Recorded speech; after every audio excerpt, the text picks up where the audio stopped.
Welcome to Truth Behind History. The stories are real, the impact is lasting. Today, we're diving into one of the most overlooked yet explosive geopolitical flashpoints of the Cold War, the 1974 invasion of Cyprus. You may not think of a small Mediterranean island as the center of global drama, but Cyprus was a pressure cooker of ethnic division, post-colonial fallout, and Cold War paranoia, all ready to blow. Here's the question I want you to keep in mind. What happens when colonial borders, ethnic rivalries, and superpower interests all crash into each other, and no one backs down? Let's rewind the clock. Cyprus gained independence from Britain in 1960, but independence is a tricky word. What looked like freedom on paper quickly unraveled in practice. The new Republic of Cyprus was a patchwork state, stitched together by a power-sharing deal between Greek Cypriots and Turkish Cypriots. Sounds noble, right? But deep under that stitched-together flag was a wound that had never healed. The two communities, Greek and Turkish, had long histories, different languages, different religions, and very different visions for the future of the island. Greek Cypriots pushed for enosis, union with Greece. Meanwhile, Turkish Cypriots feared marginalization and pushed back, favoring partition or autonomy. The dream of unity turned into a tug-of-war. And that power-sharing government? It didn't last long. Within just a few years, it collapsed under the weight of mistrust,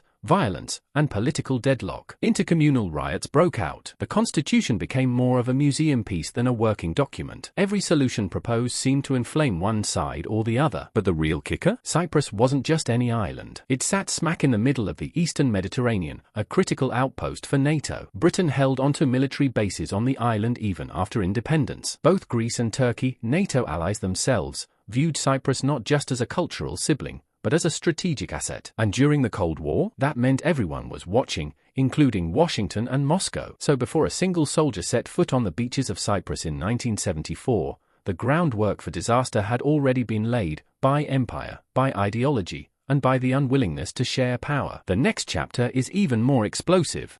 By 1974, the tension in Cyprus wasn't just simmering, it was boiling over. And then, it exploded. In July of that year, the military junta ruling Greece at the time decided to make a bold move. With dreams of enosis still burning bright, they backed a coup in Cyprus. Their goal? Overthrow the existing Cypriot president and replace him with someone who would finally make union with Greece a reality. It was a calculated strike, fast, forceful, and driven by ideology. But like most top-down interventions, it overlooked one key detail: the people. Turkish Cypriots, already anxious about their place on the island, now faced the prospect of total political domination. And Turkey? They weren't going to sit back and watch it happen. Invoking their role as one of the official guarantor powers of Cypriot independence, a role agreed upon back in the 60s, Turkey launched a military intervention. Their stated aim was simple: protect the Turkish Cypriot minority from the fallout of the coup. But what followed was anything but simple. Now here's where it gets even messier. NATO, the US, Britain, all major powers with interests in the region, froze. Diplomatically, they were paralyzed. After all, how do you pick a side when your own allies are pointing weapons at each other? The result? A complete collapse of centralized peace efforts. Political institutions,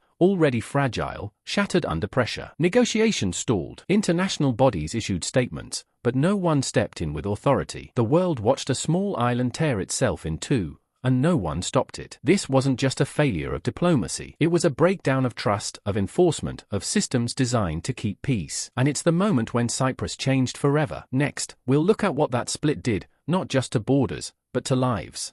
After the guns fell silent, Cyprus was no longer a single island in conflict, it was two worlds split by a line. The partition of 1974 wasn't just a change in territory, it was a human upheaval. Over 200,000 people, mostly Greek Cypriots, were forced from their homes in the north. They fled south with whatever they could carry. Families were separated. Communities that had lived side by side for generations vanished overnight. And here's the painful truth: most of them never went back. To this day, restitution and property rights for the displaced remain unresolved. Entire villages were abandoned. Homes were occupied. And while international courts have issued rulings, justice has remained frustratingly theoretical. When politics blocks enforcement, legal victories mean little on the ground. But the split didn't just displace people, it reshaped economies. In the south, the Republic of Cyprus leaned into liberalization. They embraced a market-friendly, service-based economy. Finance, tourism, and education became their engines of growth. With international recognition and access to investment, the South flourished. It was a painful transition, but a productive one. In the North, the story was different. Cut off from most of the international community and dependent on Turkey for survival, the the North developed a heavily centralized economy. Subsidies from Ankara kept it afloat, but foreign investment was scarce. Without recognition,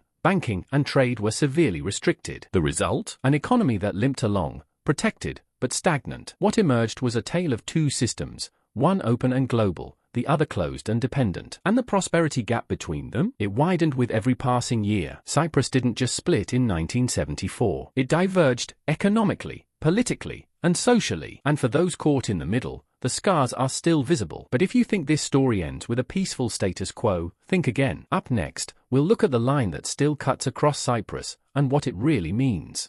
So what happens when a ceasefire becomes a permanent fixture? Welcome to the Green Line, one of the most surreal borders in the modern world. This isn't just a demarcation, it's a symbol, a scar, a daily reminder that division can be institutionalized. Patrolled by United Nations peacekeepers, the Green Line cuts straight through the capital city of Nicosia, the last divided capital in Europe. It's not just a fence, it's an emotional and political barrier. On one side, Greek Cypriots. On the other, Turkish Cypriots, and in between, a ghost zone of abandoned buildings, silent streets, and barbed wire. But this division isn't just symbolic, it's militarized. Turkish troops still remain stationed in the north. In the south, the Cypriot National Guard is active, supported by Greek forces. Decades after the conflict, both sides maintain a posture of readiness, as if war might resume tomorrow. And that tension is not just psychological, it's logistical. It influences policy, planning, even education. Now let's talk about the quiet puppeteers, foreign powers. Even after all these years, global actors continue to exert influence behind the scenes. Financial aid,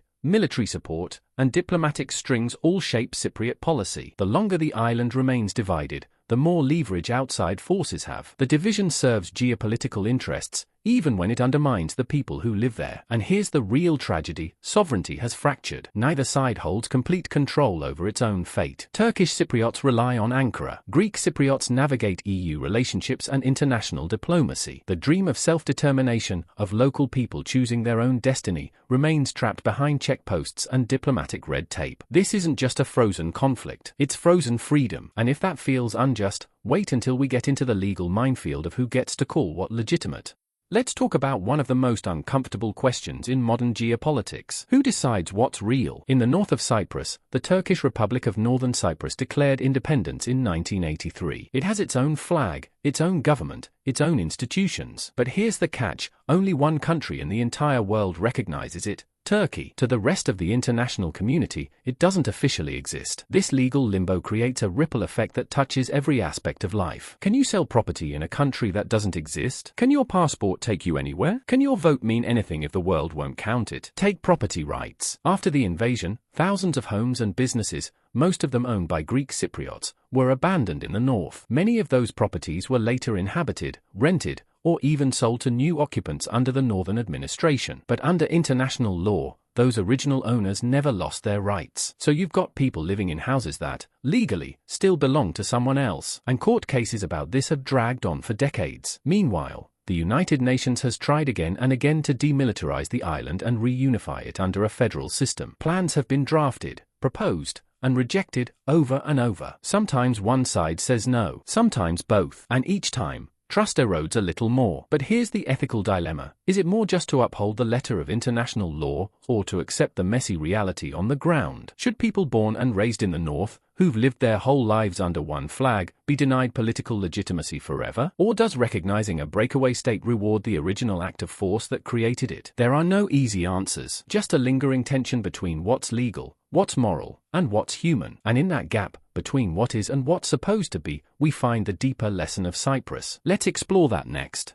Let's pull the lens back now, not to forget the human story, but to understand the deeper machinery that drives conflicts like this. At the heart of the Cyprus crisis is a brutal lesson in incentives. The power-sharing government collapsed because it lacked built-in trust. But more importantly, it lacked decentralized resilience. When authority is concentrated, whether in a capital, a military junta, or a foreign guarantor, it only takes one bad decision to bring the whole structure crashing down. Look at the Greek junta. Their decision to back the coup wasn't driven by local Cypriot needs. It was ideological, top-down, and disconnected from the island's social fabric. And it lit the match. Then came Turkey's intervention, justified through international treaties, but undeniably self-interested. Protecting Turkish Cypriots was the official line, but the long-term military presence suggests strategic goals were just as important. Even global institutions, meant to act as neutral referees, couldn't resist the gravitational pull of power. The United Nations, NATO, and major governments all stepped carefully, not because they didn't care, but because they had other priorities. Sometimes it was Cold War calculations. Sometimes it was alliances they didn't want to strain. Sometimes it was just bureaucratic inertia. When power is centralized, decisions get distorted, risks get downplayed, people become pawns, and the incentives to resolve conflict, they shrink because too many actors benefit from the status quo. And let's not ignore the incentives on the ground. In the north, dependence on Turkey created a perverse feedback loop.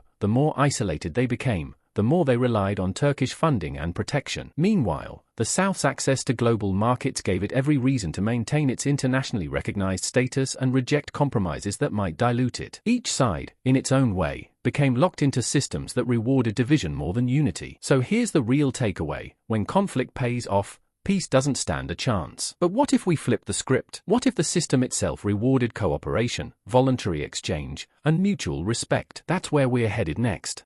So after decades of division, military standoffs, and failed diplomacy, what's left to say? Maybe this, peace imposed from above rarely lasts. But peace built from below? That's where the real hope lies. What if we reimagined Cyprus, not as a prize to be claimed by states, but as a shared home nurtured by people? What if the solution wasn't more centralized deals struck behind closed doors, but more voluntary exchanges, cultural dialogues, and bottom-up cooperation? Think about it. Every failed peace plan on the island tried to engineer unity from the top, through laws, treaties, and armed guarantees. But what if unity isn't something you enforce? What if it's something you earn? When people are free to trade, to move, to talk, and to choose how they live, without fear of coercion or retaliation, conflict doesn't vanish, but it loses its fuel. And when systems are decentralized, no single actor can hijack the whole game. The real lesson of Cyprus isn't just about borders or armies. It's about systems. Systems that either push us toward domination or guide us toward dialogue. Cyprus shows us what happens when the wrong people hold the levers of power. But it also hints at what's possible when those levers are shared, or better yet, dismantled in favor of something more human. Because sometimes, the best way to unify a nation